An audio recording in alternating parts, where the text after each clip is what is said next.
Corinne, the chaotic good paladin, and welcome to the best books of 2022.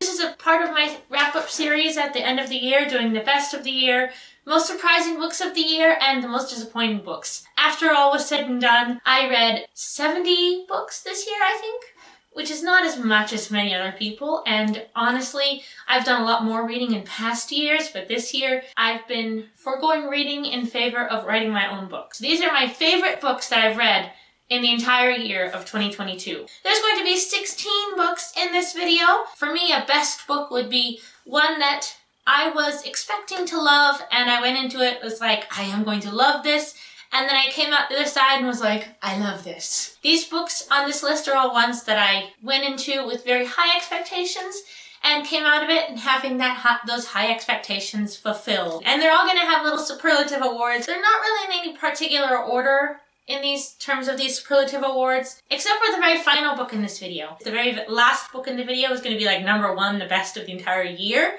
Otherwise, these books appear in random order. They're just in whatever order I happen to write them down in. So the first book on this list has earned the Best Doggo Award. So the Best Doggo Award goes to Hotel for Dogs by Lois Duncan. This is a middle grade novel. I think it's a classic, published in 1971, yeah, so it's definitely a classic at this point. It actually was one of my favorites when I was a child. Basically, it's a novel about a family, and we focus on the main character, Andy, who is, I believe, 12 years old. And she loves dogs so much. She's a huge dog lover. And they are moving from New Mexico to her aunt's house in a new state. So, because her aunt is deathly allergic to dogs, they have to leave their family dog with a friend until they can find a house of their own to move into. So she's not able to have dogs living with her aunt, and she's really depressed, until one day she and her brother get the idea to run a hotel for dogs out of the, I almost said hotel for doggos. I'm going to call it a hotel for doggos. So until she and her brother decide to run a hotel for doggos out of the abandoned house down the street. And then a snag hits their plans, their whole, and I don't want to say anything else. So they have this hotel for dogs, and they are helping these dogs who have been abandoned. I'm babbling about this book, but it's just so cute. Speaking of animals, the next book on our list earns the Best Kitty Award. The Best Cat Award of 2022 goes to Serendipity and Me by Judith L. Roth. This book is a novel told in verse from the point of view of the main character, who is a 12-year-old girl named Sarah. And she's been raised by her single father, and she is a cat lover. And she really, really wants a cat of her own, but her dad won't let her have one for some reason. They both lost her mother when she was very young, and so he's hiding some secret from her about her mother and about cats. And so she's kind of like got this mystery to solve. She finds a little abandoned kitty and decides to keep it. Her dad's like, no, and then she's like, can we just keep it for a week until we find it a new home? And he's like, okay. And then she like conspires with her best friend to like keep it. And it's just so cute. This one was a little bit sadder than the previous one because it dealt with a lot with themes of grief and death. There's a lot about Sarah and her dad getting over the death of her mother, and it's so beautiful, and I cried, and I just super duper recommend this. I'm so glad I found this at the thrift store. It's such a cute little story. I can't wait to reread it again. I might reread it in 2023. If you're a cat person, you need to pick this one up. And now it's time to show some love to some indie books. The next book on our list is an indie book by one of my favorite authors, and it has earned the Best Fairy Tale Award of 2022. It's one of those like meta-physical, meta-fairy tales that like kind of is like self-aware. And that is An Ordinary Night by H.L. Burke. This is an adorable, sweet little fantasy romance about a young man who lives in a country where you have to be blessed by a fairy in order to do anything great. And he never got blessed by a fairy, so he's just being the guard for the royal dog kennel. And then he sees the princess in the tower, and we all know how that ends. He goes up to the tower and rescues the princess, and they live happily ever after, and it was just so cute and sweet. I really recommend it. I loved it so much. H.L. Burke is one of my favorite authors. All of her books I've read, all of them have been either 4 or 5 stars.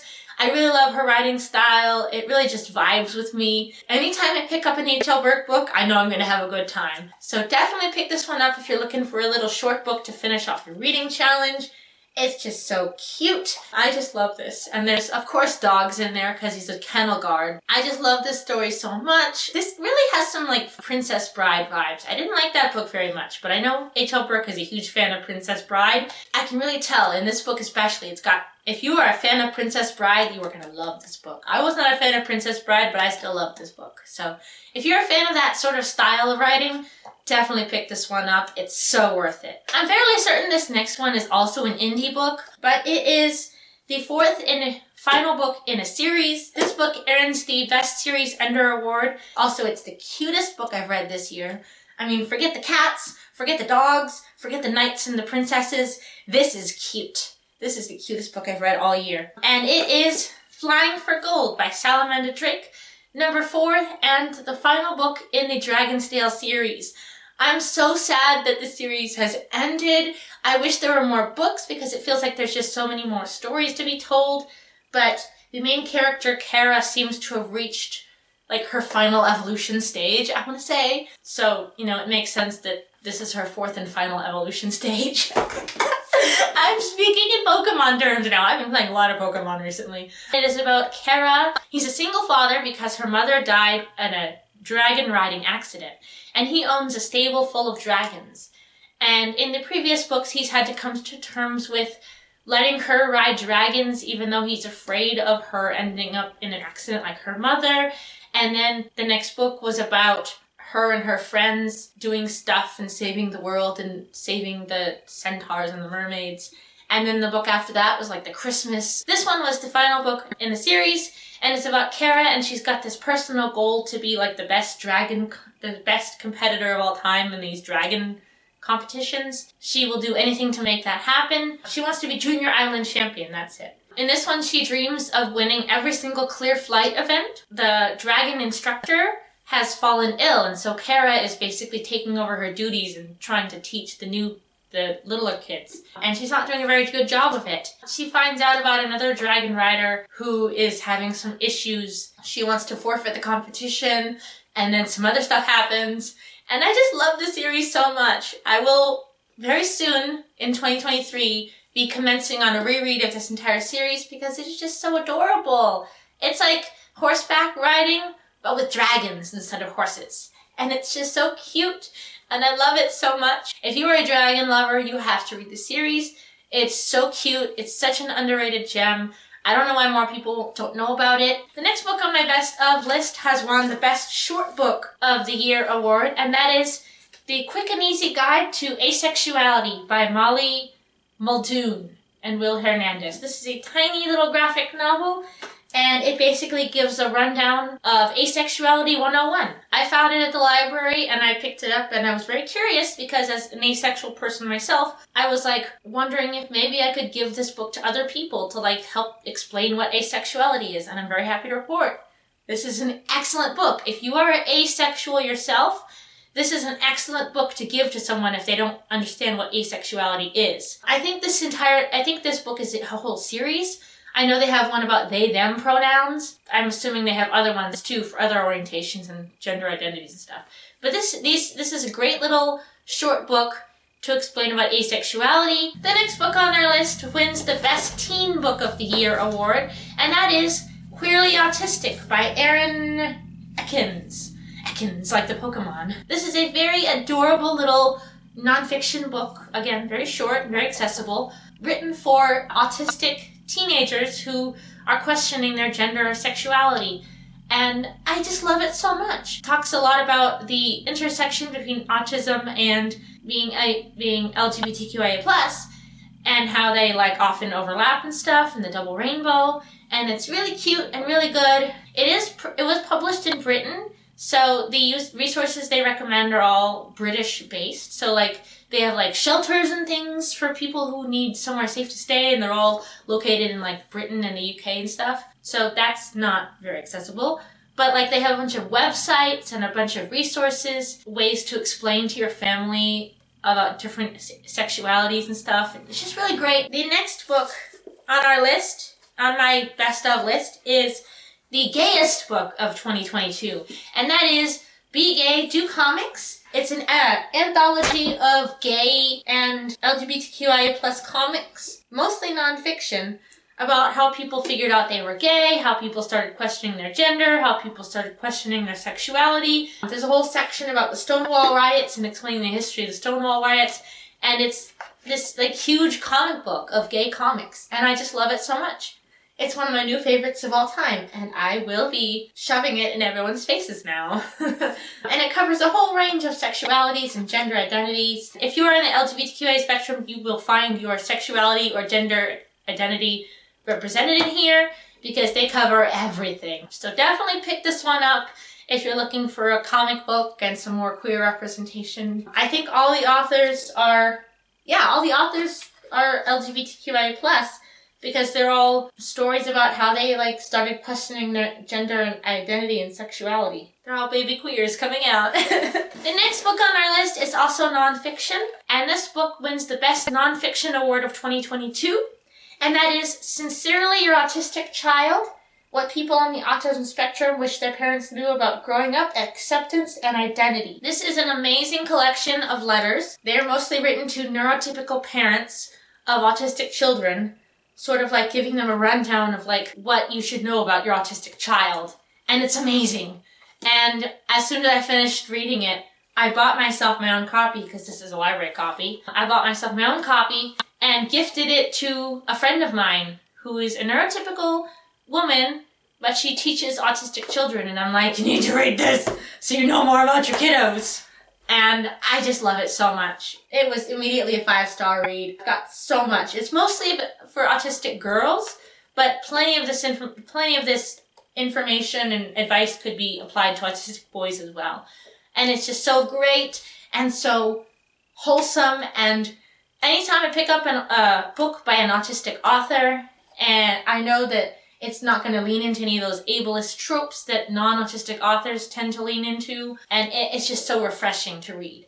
So the best nonfiction book of the year goes to Sincerely Your Autistic Child, edited by Emily Page Ballou, I hope I'm saying that correctly, Sharon de Vanport, and Morenike Kiwa Onaiwu. I hope I'm saying those names right. Please correct me in the comment section if you know how these people's names are pronounced, because I have no idea if I just said those right. Next, we move on to the best kids book of 2022. This one is another one that is an autistic author and writing about autism, and it also recently got announced for a TV adaptation, so I'm very excited to see the TV adaptation of this book, and that is A Kind of Spark by Ellie McNichol. This is her debut novel the year before that.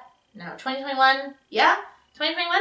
I read her sophomore novel, Show Us Who You Are, which I'm pointing to right there on my shelf, and it made me cry, and I loved it, and I immediately wanted to pick up more books by her. So this one is a middle grade contemporary novel about a girl named Addie, and she is autistic, and her teacher is telling them about the witch trials that took place in their town. It's not Salem, it's a different town. It's called Juniper, and she immediately gets the idea in her head that these witches were autistic before autism was recognized as what it is today. And so she wants to have a memorial created for these witches who were accused of being witches but were really just misunderstood autistic women. But the entire rest of the town is like, no, we're not going to do that. And so she has to sort of fight for what she wants and get this mural made. And it's just so beautiful. And her sister is autistic too, and she gets a lot of advice from her sister. And it's so cute. And it's basically just about this girl relating to these misunderstood women from history. It's just such a cute little story. I can't say any more about this that I haven't said already. It's just so amazing and cute. And I just love it so much. And I hope you know that I love it, because I want you to pick up your own copy of it. Please go get your own copy. The next book on my best books of 2022 list is All Boys Aren't Blue by George M. Johnson. This one wins the best book that pushed me out of my comfort zone, I suppose, or I don't know what to call it, but I definitely was not in my usual comfort zone when reading this one. Of course, I have read the occasional memoir too. It is amazing. It is a memoir about George, who shares Memories of Growing Up Black and Queer in America. The thing that stands out to me the most about this book, and the part that was like the most out of comfort zone for me, is one scene where he depicts himself having sex for the first time. Yeah, he's doing this like sexual exploration with his cousin, and he like talks in depth about how it was his like first sexual experience and how it felt really weird to him, but also like helped him come to terms with himself. I can't say enough good things about this book. This book is awesome and it's amazing. It totally deserves all the hype it gets. It's extremely accessible, and I think everyone should give this book a read because it just taught me so much about things that are not my own experience. Like, I'm white, I'm very privileged, and I'm asexual too, so I can easily pass for straight if I have to. So being able to read about a racial experience that wasn't my own, and about a sexuality that's a little bit harder to hide when you're in public. He writes letters to family members. If you know a young queer person or a young black person, they probably need this book in their life because it is amazing. The next book I unfortunately do not have a physical copy of at the moment. This book I read because my students were reading it for their English class, so I read it with them in order to be able to help them do their homework on it. And it is A Long Walk to Water by Linda Sue Park, a middle grade historical fiction. And it's based off a real person named Salva who lived in South Sudan. One day he's going to school like normal, and then his school is attacked by rebels and he has to run and flee into the underbrush. And so he goes on this really long journey to try and get somewhere safe. And along the way he finds his uncle for a while and then loses his uncle again. And then he ends up at a refugee camp and then goes to America. And then it also interweaves with the story of this fictional girl named Nya, who lives in 2011 in South Sudan. And every day she has to walk, I think it's like 5 or 6 miles to the pond to get water for her family. Men arrive at her village and they say they're going to build a well so they can have clean water in the village and not have to go all the way to this pond for not so good water. I won't spoil the ending for you, but it was so amazing and it made me cry so much, and the ending is the reason I gave this book 5 stars and cried my eyes out at lunchtime on my lunch break. I guess you could call it bittersweet, which is my favorite kind of ending, but it wasn't. It was more sweet than bitter because it was Salva. Well, yeah, it is bittersweet because he lost like his teacher and his friends and his uncle, but he gained a lot of things too. Now Salva is, I don't want to spoil the ending for you by telling you what Salva's up to today because then that spoils the ending. But if you're curious about what Salva's up to today, first read the book because the ending is amazing. The last line of this book is just gonna stick with me for the rest of my life. It's such a simple line, and yet it's just like everything gets explained in one line, and just like, oh my god, Linda Sue Park is a genius. So read this book and then go look up what Salva is doing nowadays. I will leave his organization in the description box below if you want to go check it out. It's a very good cause. He works with a nonprofit organization and you should all go support it because it's amazing. It's a great cause, and I please go give it money. The next book on my list is also one that I don't own a physical copy of at the moment, and that is My Brain is Different. Stories of, I don't remember the title. It's a very long title. I'll put it here. By Monzusu. And it wins the Best Manga of the Year award. This book is so super cute. It was kind of like that other book I just showed you guys, the Be Gay Do Comics. It was basically a comic anthology of a bunch of different autistic and ADHD and neurodivergent people. And bonus points for them being in Japan, where autism and disability isn't as accepted as it is here in the United States. And it basically just told the stories of like how they figured out they were autistic, how they figured out they had ADHD, and they all were undiagnosed their entire lives and then discovered this in like adulthood. And so it's this story of them figuring out like in adulthood. I think there was one story of someone figuring it out when they were like in high school. Maybe, don't quote me on that though. But most of them were about them figuring out in adulthood that they were undiagnosed autistic, undiagnosed ADHD, undiagnosed neurodivergent, such and so. And it's just a really great book. I breezed through it in one day. But yeah, I really recommend this book. The next book on my list earns the Best Middle Grade of the Year award. And it is about 2 girls. One who has EDS, which is a muscular disorder, and another girl has anxiety disorder. And they end up like basically starting to talk to each other when their school has a realistic school shooter drill that essentially traumatizes the entire student body. Even the teachers didn't know about this drill. And so the girl with EDS, Avery, she wants to get revenge on the principal who decided to have this drill. It's called Fight and Flight by Jules Macias. I especially love Sarah's chapters because they're like actual entries from her journal. That's something I really love in books, is when there's a character who's like a writer or who likes to draw or journal, and we actually get chapters that like show like what they're writing in their journal or whatever. I love that sort of thing. So we get chapters from both their point of views, and Sarah is harboring a crush on Avery, and Avery is harboring a crush on Sarah. And so then the two of them are like dealing with this, like, what do we do about the situation? What can we do? And also Sarah's got pressure from her parents because she's failing science and they want to send her to science camp for the summer. It's just so amazing. If you have a young person, if you know a young person who has EDS or anxiety disorder, this is definitely a book they need to read because they deserve to feel seen. And the author, Jules Macias, also has apparently both EDS and anxiety, and it's amazing, and I love it, and everyone should read it. This next book is one I don't think needs very much of an introduction because it's appearing on everybody's best of list this year, and this one wins the most heart-wrenching book award of 2022, and it is one that I think you guys are all familiar with by this point, and that is I'm Glad My Mom Died by Jeanette McCurdy. I love this book so much. Jeanette McCurdy is getting a lot of hype right now for this book. Oh my god, she totally deserves it. It is so heart-wrenching and so amazing, and I just could not put this book down. I'm sure you guys all know what this one is about. I was a huge iCarly fangirl when I was a preteen. I was one of those girls who like grew up on iCarly, and to me, Sam Puckett was the best and most iconic character in all of TV. I was a very introverted and shy, very good at school, not really able to tell people what I thought or how I felt.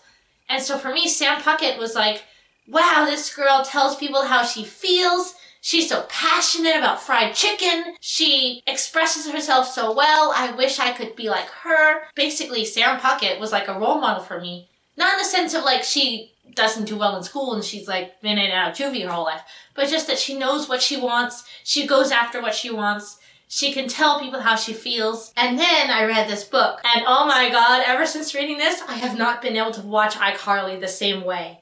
I recently tried to rewatch it. Not every scene with Sam, especially the ones where she's eating or wearing like a skimpy-ish outfit, I'm just like, oh wow. Now I know what really went on behind the scenes of this show. So I love this book so much. I better tell you what it's about, eh? This is a memoir of Jeanette McCurdy, who is a child actor, and was a child actor, and her most famous and iconic role was playing Sam Puckett on the TV show iCarly.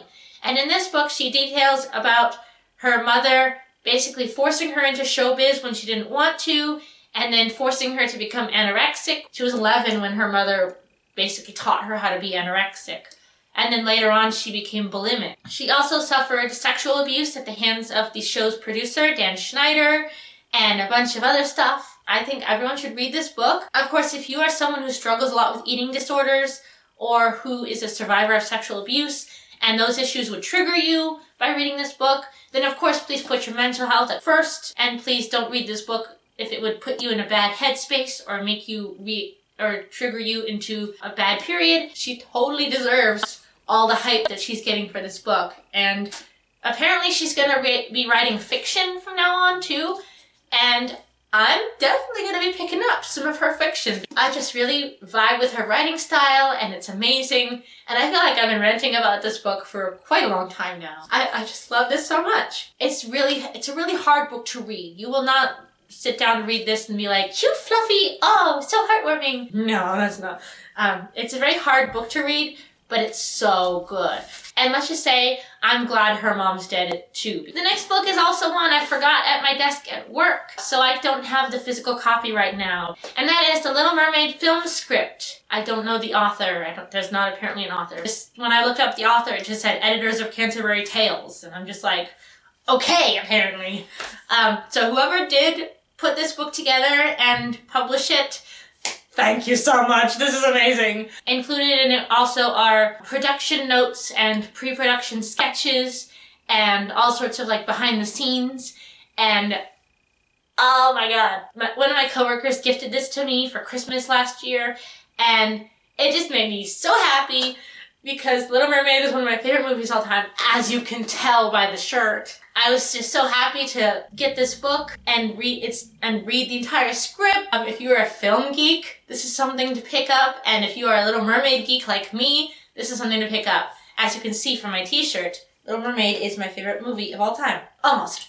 Lord of the Rings is my favorite, but Little Mermaid is a close second.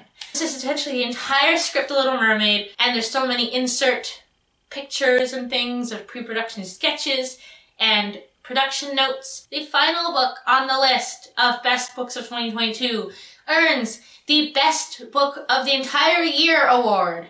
And the best book of the entire year that I enjoyed the most out of all of my reading time out of the year is How to Be Ace, a memoir of growing up asexual by Rebecca Burgess. Burgess.